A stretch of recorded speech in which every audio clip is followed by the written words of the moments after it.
भाई अभी के टाइम पे इतना क्रेजी लेवल का कांड चल रहा है ना रैम और एसएसडी की मार्केट में, मतलब मैं तुम्हें बता नहीं सकता भाई, इतनी मेरी खुद की फटी हुई है कि ये हो क्या रहा है। लिटरली हर जगह भाई रैम और एसएसडी के जो प्राइसेस बढ़े हैं उन पर चर्चा चल रही है दबा के, लेकिन इसका एक्चुअल रीजन है क्या ये किसी को नहीं समझ में आ रहा है। मैंने अपनी तरफ से काफी रिसर्च करी और मुझे कुछ ऐसी चीजें पता चली है जो काफी ज्यादा एक्यूरेट बैठती है इस सिनेरियो के ऊपर। और काफी लोग सोच रहे हैं भाई इससे हमें क्या ही फर्क पड़ जाएगा। भाई ऐसे मत सोचना, मतलब कुछ लोगों को लग रहा है कि पीसी और लैपटॉप की मार्केट पे ही असर पड़ेगा इसका, लेकिन रियलिटी में ये हर मार्केट को इफेक्ट करने वाला है। इस वीडियो में काफी सारी चीजों के नाम है तो मैं एक एक करके सब बताऊंगा। तो स्टार्ट करते हैं अपने GTV के एपिसोड 5 को, यानी कि ज्ञानी टेक वीडियोस। हर संडे तुम्हें एक ऐसी इन्फॉर्मेटिव वीडियो मिलती है, तो सब्सक्राइब करके सपोर्ट करो इस सीरीज को, ताकि हम ऐसे ही कंटिन्यू करते रहे तुम्हारे लिए बढ़िया बढ़िया कंटेंट। बाकी नेक्स्ट वीडियो का टॉपिक भी कमेंट कर देना। तो इस इन्फ्लेशन का सबसे बड़ा रीजन जो अभी सामने आया है वो है DRAM और NAND फ्लैश मेमोरी की जो शॉर्टेज हो गई है अचानक से। क्योंकि मेमोरी एक ऐसी चीज है जो हर जगह यूज होती है, लेकिन उसको मैन्युफैक्चर करने के लिए पूरे वर्ल्ड में सिर्फ 3 ही कंपनीज हैं, जिसमें से एक अपनी सैमसंग है, एक माइक्रोन है और एक SK हाइनिक्स है। और अभी तुमने सुना भी होगा कि भाई माइक्रोन ने तो जो उनका कंज्यूमर प्रोडक्टिव वाला ब्रांड था यानी कि क्रूशियल, उसको शट डाउन करने का अनाउंस कर दिया है। मतलब बहुत जल्द तुम्हें उसके प्रोडक्ट्स मार्केट से वाइप आउट होते हुए दिख जाएंगे और क्रूशियल अब हमेशा के लिए बंद हो सकता है। क्योंकि माइक्रोन भी अपना पूरा फोकस एंटरप्राइज और AI डेटा सेंटर्स वाली जितनी भी कंपनी है, मतलब AI डिमांड के लिए जितने भी डेटा सेंटर्स बनने वाले हैं अलग अलग ब्रांड्स के, उन पर फोकस करने वाली है। तो उनकी डिमांड बहुत ज्यादा है, लाइक इतनी ज्यादा है कि तुम सोच भी नहीं सकते।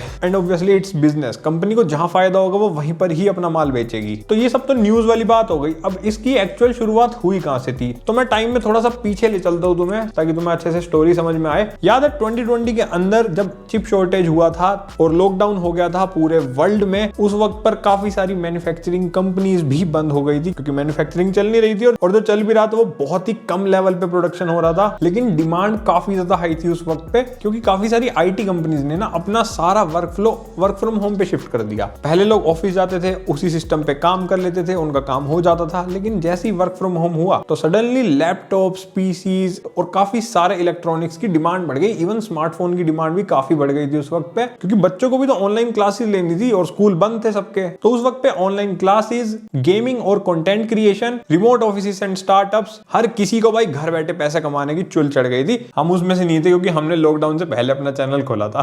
पहली वीडियो देख लेना कब किया है। तो इन सब चीजों में ना रैम, SSD और अपने PC, लैपटॉप वगैरह की डिमांड काफी ज्यादा बूम कर गई थी। फिर 30 नवंबर 2022 में OpenAI ने भाई अपना ChatGPT लॉन्च कर दिया पूरी दुनिया के अंदर, जिसने इतना बवाल मचाया भाई। सबसे फास्टेस्ट 1 मिलियन यूजर्स हुए थे इसके भाई पूरी दुनिया में। तो सारी कंपनीज को लालच आ गया, सबने भाई अपना AI बनाना शुरू कर दिया। तो AI की रेस चालू हो गई उसके बाद। और रिसेंटली अभी तुमने एक चीज नोटिस करी होगी कि काफी सारी कंपनीज कुछ कंट्रीज में, जैसे कि इंडिया में भी, अपने AI के प्रो वर्जन्स को फ्री ऑफ कॉस्ट दे रहे हैं। जैसे कि एयरटेल ने अपने यूजर्स को परप्लेक्सिटी प्रो दिया था, एंड जियो ने भी अपने यूजर्स को भाई जेमिनी प्रो देना शुरू कर दिया अलॉन्ग विद द रिचार्ज। और गूगल अपने फोन के साथ भी भाई 1 साल का जेमिनी प्रो सब्सक्रिप्शन बिल्कुल फ्री बांट रहा है। अभी ChatGPT ने भी अपना गो वाला सब्सक्रिप्शन फ्री कर दिया था। अब मार्केट में देखो पहले से ही सारी चीजों की शॉर्टेज चल रही थी। ऐसा नहीं है कि वो कोविड के टाइम की जो डिमांड है वो पूरी हो चुकी थी, नहीं हुई थी, शॉर्टेज चल रही थी कहीं ना कहीं। और अब AI की डिमांड इतनी हाई हो गई कि भाई वो कंपनसेट हो ही नहीं पा रहा। अब काफी लोग तो बड़े मजे में थे कि AI चला रहे हैं, हम फ्री में चला रहे हैं, subscription free, video generation free, image generation free, बड़े मजे से भाई लोग कंटेंट क्रिएशन में वीडियोस बनाए जा रहे हैं। अब समझ आया,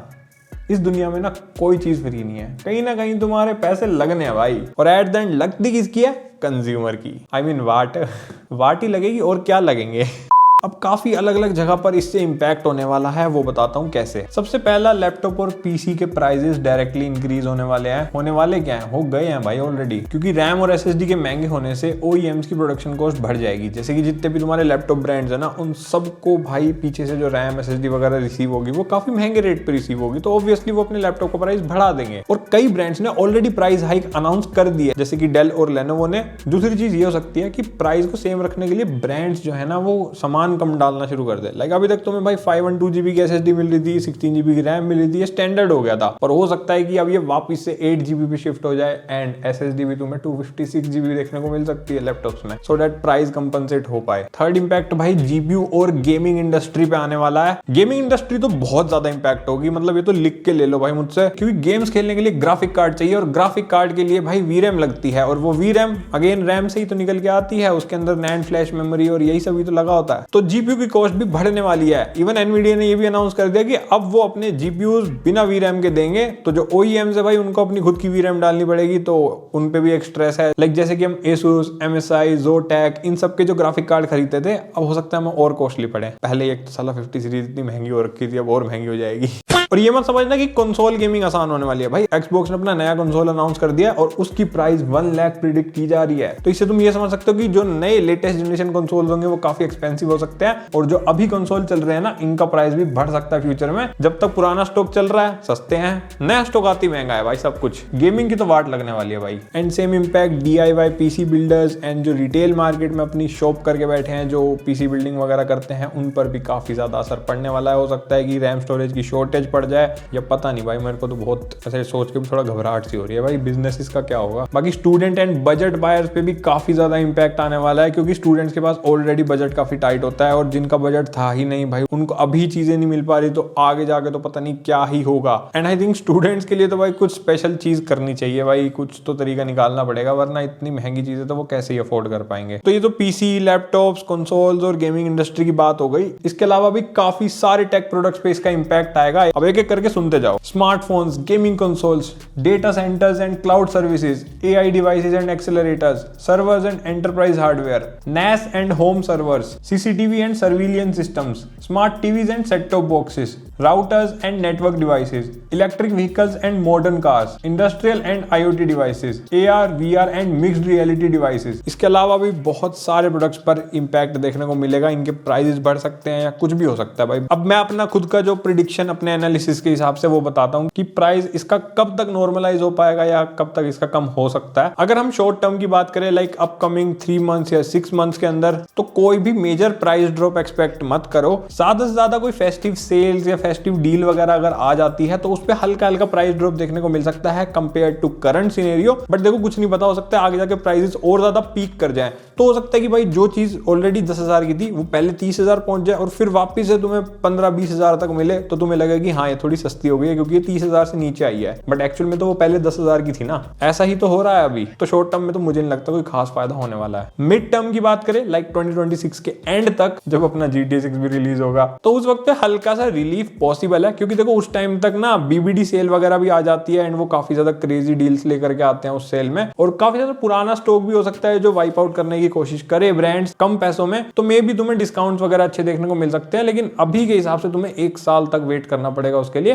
पर स्टिल भाई देखो, सिचुएशन अगर नॉर्मलाइज थोड़ी सी भी नहीं होती ना उस वक्त पे, तो मे भी हो सकता है कि जो डिस्काउंट हम सोच रहे हैं कि हमें डिस्काउंटेड मिल रहा है, बट वो हो सकता है एक्चुअल में महंगा ही हो करंट सिनेरियो के कंपेयर में। सबसे मेन चीज है कि AI की जो डिमांड है वो स्टेबल होनी जरूरी है। अगर वो स्टेबल नहीं होती तो हमारा फायदा तो कहीं से नहीं होने वाला। अब लॉन्ग टर्म की बात करें, लाइक 2027 की, तो मेरे हिसाब से ना उस वक्त पे प्राइसेस थोड़े नॉर्मलाइज हो सकते हैं, क्योंकि देखो अभी से काफी सारे ब्रांड्स ने ऑलरेडी अपनी प्रोडक्शन को एक्सपेंड करना शुरू कर दिया है। जो भी सेमीकंडक्टर फैब्रिकेशन प्लांट्स होते हैं ना, अगर इन्होंने अपनी मैन्युफैक्चरिंग कैपेबिलिटी को बढ़ा लिया तब तक डिमांड के हिसाब से, और काफी हद तक जो डिमांड अभी क्रिएट हो गई है अचानक से थोड़ी सी नॉर्मलाइज होनी स्टार्ट हो गई, तो हो सकता है कि हमें हल्का हल्का प्राइस धीरे धीरे नीचे आता हुआ दिख जाए। लेकिन कुछ चीजें हैं ना, जैसे कि पीसी मार्केट जहां पर ग्राफिक कार्ड्स की जरूरत पड़ती है, एंड सिमिलरली लैपटॉप मार्केट्स के अंदर जहां पर इनकी डिमांड कुछ ज्यादा ही होने वाली है, क्योंकि लिटरली गीगाबाइट के अंदर जरूरत पड़ती है यहाँ पे हर चीज की, MB की बात नहीं कर रहा मैं। तो वहां पर मुझे नहीं लगता 2027 तक भी तुम्हें कोई रिलीफ देखने को मिल सकता है। मतलब भूल ही जाओ भाई, 2-3 साल तक तो अब खतरनाक काम होगा। अब मेरी एडवाइस क्या है भाई, जो भी लोग खरीदने की सोच रहे थे या खरीदना चाह रहे हैं फ्यूचर में, या जो भी तुम हो अपने प्यारे बायर्स, अगर तुम्हें अर्जेंटली अपना अपग्रेड करने वाले थे सिस्टम, चाहे लैपटॉप या पीसी या कुछ भी, तो मैं ये कहूंगा कि अभी सबसे बढ़िया टाइम है, खरीद सकते हो। क्योंकि काफी सारी वेबसाइट्स और काफी जगह पर अभी तुम्हें पुराना स्टॉक अवेलेबल मिल जाएगा जो कम प्राइसेस पे मिल रहा है माल। ऐसे तो बहुत मुश्किल है, बट हो सकता है तुम्हें अभी भी काफी सही रेट पे कुछ चीजें मिल जाए। जैसे कि अगर तुम एक्सटर्नल SSD लेने का प्लान कर रहे थे, तो भाई तुम इंटरनल SSD को एक्सटर्नल बना के थोड़ा कम पैसों में जुगाड़ कर सकते हो। इसके ऊपर हमने एक वीडियो भी बना रखी है। लेकिन लॉन्ग टर्म रिलीफ तो भाई जब प्लांट्स की कैपेसिटी बढ़ेगी, डिमांड पूरी करने की, उसके बाद ही कुछ फायदा होगा। तो वेट करने का तो कोई फायदा नहीं लग रहा मुझे। बाकी तुम प्राइस ट्रैकर वगैरह लगा के प्राइस को रेगुलरली चेक करते रहना, जैसी तुम्हें डिप लगे खरीद लेना। अगर पीसी अपग्रेड करने का सोच रहे थे तो उनके लिए भी भाई सेम एडवाइस है, या तो अभी कर लो या फिर वेट करने का तो कोई फायदा नहीं है, फिर भाई 2-4 साल बाद ही सोचना। या फिर अगर तुम्हें ऑल्टरनेटिव ऑप्शन चाहिए तो मैं कहूंगा कि पीसी बिल्ड की जगह तुम मैक मिनी प्रेफर कर सकते हो, क्योंकि भाई 60,000 के अंदर लिटरली वो इतना तगड़ा पैकेज है ना जो अभी मिल रहा है मार्केट में, उसको तो भाई मैं सोने के बराबर समझूंगा इस वक्त पे। क्योंकि एक मीडियोकर बंदे की सारी डिमांड्स को वो पूरी कर देता है, बस गेमिंग की डिमांड को पूरी नहीं कर पाता। वैसे गेम्स भी उस पर चल जाते हैं बट उस लेवल के नहीं चलते ऑब्वियसली, बट हाँ एक अच्छा ऑप्शन है। कोशिश करूंगा मैं उसका रिव्यू बहुत जल्द लाऊंगा। या फिर तुम कोई लैपटॉप भी खरीद सकते हो जिनके प्राइसेस अभी नहीं बढ़े, जिनका पुराना स्टॉक अभी मार्केट में ऑलरेडी चल रहा है। And same goes for gaming console. अगर तुम गेम खेलने के लिए कंसोल खरीदने वाले थे तो मैं तो कहूंगा एक मैक मिनी लेके एक PS5 ले लो, बढ़िया काम हो जाएगा। गेमिंग के साथ साथ प्रोडक्टिविटी दोनों काम बढ़िया चल जाएंगे और लिटरली तुम्हारे एक PC बिल्ड से सस्ता ही पड़ेगा आज की डेट में वो, क्योंकि आगे जाके इन दोनों के प्राइसेस भी बहुत ज्यादा बूम कर सकते हैं। एप्पल को तुम कम समझ रहे हो क्या?